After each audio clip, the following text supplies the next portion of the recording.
Welcome back to Movie MoShow. Today we are going to review the action, crime film, Traffic. If you like our content, don't forget to like and subscribe. We upload multiple times daily. Spoilers ahead. A young woman is seen dancing in a nightclub as the movie opens. A man approaches her, and she decides to go with him. Later, she is kidnapped and hidden inside a trailer. Brea, Paula Patton, is first presented to us in the following scene. For the Sacramento Post, she works as a journalist. When she learns that a rival journalist is covering a significant controversy that she had been working to have published, she becomes outraged. Brea challenges her supervisor Carl, William Fitchner, who dismisses her account as mere filler. Brea, her boyfriend John, Omar Epps, and their friends Darren, Laz Alonso, and Malia, Rosalind Sanchez, go out to dinner to celebrate Brea's birthday. Brea's surprise trip to the California mountains for a romantic break that John had planned for her is ruined by Darren. Brea speculates that John would make a proposal in the restroom, but she insists that she is not prepared for that. As Brea and John leave for their vacation, John presents her with a car he made in his shop. When they stop at a gas station, Brea goes into the restroom and encounters Cara, Dawn Olivieri, a woman with a scared-looking demeanor. Immediately before a violent motorcycle man enters and commands Cara to move quickly, she says to Brea, "Sure feels a lot like the 4th of July." Another biker outside the station is harassing John about his automobile and asking racial questions like whether he plays baseball or works in the prison auto shop. When the biker spits on John's car after he tells him he doesn't want trouble, John replies by striking the biker in the face. As the biker and his friends encircle John, the biker takes out a knife, but Sheriff Marne, Missy Pyle, steps in and disperses the bikers. Brea and John alight from the train. One of the bikes begins to pursue John and Brea on the highway. The rider swerves off the road and rolls down a slope as a result of John's sudden acceleration and braking. Red, Luke Goss, the leader of the motorcyclists, reprimands his thugs for attracting attention and failing to capture Brea back at the station. After arriving at their holiday home, the couple spends the afternoon in the pool together. Even though Darren gave Malia the impression that John was okay with it, obviously he's not. Their evening is ruined when Darren and Malia drop by unexpectedly. The couples continue to hang out until Darren receives a call informing him that one of the athletes he represents was just arrested. He uses cocaine to get high. A ringing noise can then be heard coming from Brea's backpack. When she discovers a satellite phone in her suitcase, she knows Cara smuggled the device there. Brea deduces that it's a passcode after reflecting on her 4th of July remark. The phone is unlocked and it works. The couples conclude that this is a part of a trafficking network after discovering hundreds of images of mistreated women posing for advertisements. Brea plans to call the police, but Darren dissuades her by pointing out that John and Malia had a relationship before any of them even knew each other. Malia is furious with Darren's behavior and ends their relationship permanently. A knock on the door is heard a short while later. When Brea responds, Cara is there and she is pleading for her phone.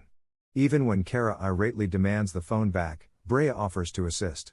John, Brea, and Darren try to pursue her as she flees, but they are stopped when they see Red and the motorcyclist switch on their headlights. Red shoots Cara in the head as she runs to him to complain that she didn't get the phone back. The three flee outside and return home, where Darren orders them to hand over the phone. To get Brea to hand it up to him, he even pulls a revolver. When he sees Malia's luggage and realizes the motorcyclists have her, he runs outside to return the phone. Red realizes that the phone has been opened and they have been compromised, so he tries to work out a deal where he gives the phone back in exchange for Malia. Before Red shoots Darren in the head, the bikers repeatedly stab him as he attempts to pull a gun on them. While being pursued by the bikers, John and Brea manage to flee the house through the garage. The racist biker from earlier tries to corner them as the couple flees into the woods. He brandishes a knife and lunges for John, but Brea whacks him in the face with a large branch before John can use the knife to stab him. The couple flee to an elderly man's cottage. He allows them to use the phone inside, and Brea requests to use the computer so she may send Carl a message with images of the exploited women. Sadly, a second biker shows up and shoots the elderly man dead before attacking the couple. Brea's message gets intercepted before it can be delivered by the computer. Before Brea stabs the biker in the back, the biker fights John and shoots him in the side. The biker is shot in the head by John, who manages to steal the weapon from him, but the injury is deadly. Before passing away, he tells Brea that he found the biker's car keys and reiterates his love for her. When Brea discovers the engagement ring John had intended to use, she dons it in his honor. Red and the final rider catch Brea as she attempts to start the car outdoors. After John called them, Marn shows up with a deputy before they can take her. The deputy is shot and killed by Marn, who then reveals that she is a part of the trafficking conspiracy.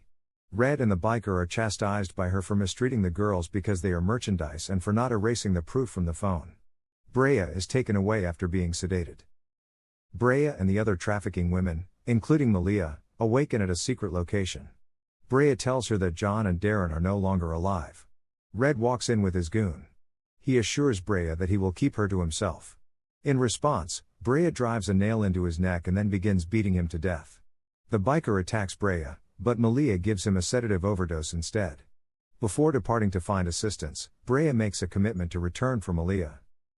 Brea exits the forest and finds herself next to a different gas station. The other customers can see how banged up she looks as she walks there in their line of sight. She walks in and asks the shopkeeper to contact the police. Brea borrows a phone from the desk and makes an assistance request to Carl. Marn arrives at Brea after nightfall. She commands her to arrest her outdoors. Brea queries Marn about her pride in using women for financial gain. In response, Marn claims that everything is trafficked and that she is but a cog in the machine. Brea is placed in handcuffs by Marn, and while she is being led outside, a whole police squad arrives. The police arrest Marn and free the trafficked ladies. Brea returns to work in the final scene when she is back in Sacramento, and Carl informs her that although the break of the trafficking ring will make headlines across the world, Brea will probably be targeted by those responsible. She merely says, "Let them come," and then leaves. Thank you for watching and don't forget to like and subscribe.